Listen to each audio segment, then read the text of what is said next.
আমরা যদি পারতাম প্রশাসনের উপর থুতু নিক্ষেপ করতাম, মৌলিক অধিকার বাস্তবায়নের দাবির জন্য যদি জুলাই পরবর্তী সময়ে আমাদেরকে রক্ত দিতে হয়, এটি জাতির জন্য লজ্জার।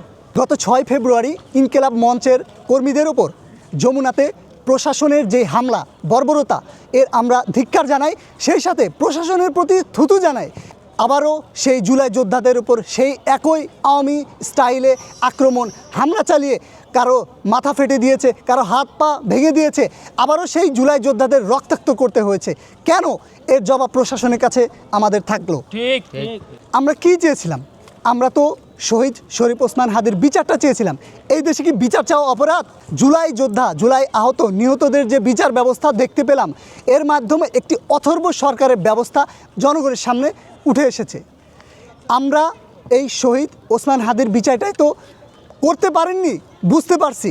আমরা শুধুমাত্র চেয়েছিলাম যে জাতিসংঘের অধীনে যেন এই তদন্তটা অর্পণ করা হয়, কিন্তু এর জন্য একটি কুচক্রী মহল হয়তো উপদেষ্টা পরিষদের, নয়তোবা প্রশাসনের, অথবা আধিপত্যবাদ কায়েমের একটি চক্র এই কাজে বাধা দিয়েছে। এইটা আমরা বুঝতে পারি। আমরা ডক্টর মোহাম্মদ ইউনূসকে এতটুকুই আবেদন করেছিলাম, আজকে কেন শহীদ শরীফ ওসমান হাদির স্ত্রীকে, হাজারো জুলাই যোদ্ধার পরিবার সহ শিক্ষার্থীদেরকে আবারও মাঠে রক্ত ঝরাতে হলো? এই দাবি বাস্তবায়ন কি সবার নয়? আমাদের বিশ্বাস ছিল ডক্টর মোহাম্মদ ইউনূস কোনো ধরনের বড় কর্মসূচি কিংবা শিক্ষার্থীদের রক্ত ঝরানো বাদেই আমাদের এই দাবিটাকে মেনে নেবে, কিন্তু আমরা দেখতে পেলাম আজকে সেই প্রশাসন আওয়ামী স্টাইলে শিক্ষার্থীদের উপর হামলা চালিয়েছে, হাত পা ভেঙে দিয়েছে। আমরা গণমাধ্যমে দেখতে পেলাম গণমাধ্যম কর্মীদের উপর পর্যন্ত প্রশাসন লাথি ঘুষি মেরেছে, এমনকি মা বোনদেরকেও লাথি ঘুষি মেরেছে। একই সাথে বাস থেকে নামিয়ে যাত্রীদেরকে একের পর এক পিটানো হয়েছে। সেই সাথে সাধারণ শিক্ষার্থী সহ যারা পথে রয়েছিল তাদেরকে প্রাইভেসি লঙ্ঘন করে ফোন চেক করেছে। এইটি পুনরায় আওয়ামী স্টাইলে মানুষের উপর বর্বর হামলা এবং নির্যাতনের একটি দৃষ্টান্ত। এই কর্মসূচিতে যেই প্রশাসনের কর্মকর্তা, যেই ব্যক্তি, যেই লোক, যেই মানুষ আমাদের এই শিক্ষার্থী ভাই বোনদেরকে লাথি মেরেছে, ঘুষি মেরেছে, এবং একজন বলেছেও কি, আয় হাদির লাশ নিয়ে যা, এমন কুরুচিপূর্ণ মন্তব্য করার সাহস কিভাবে পায় এই 5 আগস্ট পরবর্তীতে? প্রত্যেককে ধরে ধরে নাম ঘোষণা করে যারা এই কুচক্রী মহল কাজ করছে এর পেছনে, তাদেরকে বিচারের আওতায় নিয়ে আসতে হবে।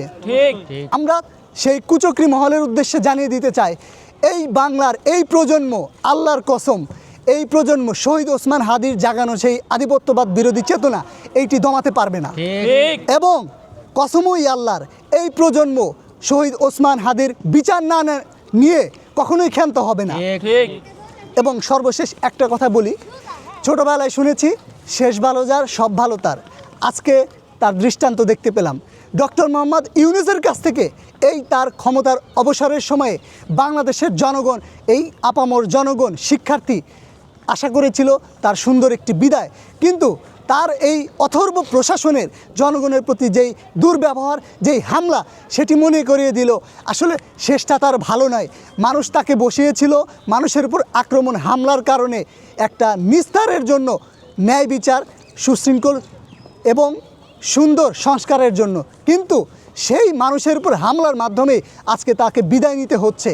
আমরা ধিক্কার জানাই এমন প্রশাসনকে, এবং মানুষের আজকে দেখতে পেলাম শুধু পোশাকের পরিবর্তন প্রশাসনের, কিন্তু তাদের কর্ম, তাদের ন্যায় নীতি এবং তাদের আচরণের বিন্দুমাত্র পরিবর্তন নেই। তাই আমরা সর্বশেষ জানাতে চাই, এই বাংলায় এই প্রজন্ম শহীদ শরীফ ওসমান হাদির বিচার নিশ্চিত করবেই করবেই করবে। এখান থেকে বিদায় নিচ্ছি। ইনকিলাব জিন্দাবাদ। ইনকিলাব জিন্দাবাদ। ধন্যবাদ।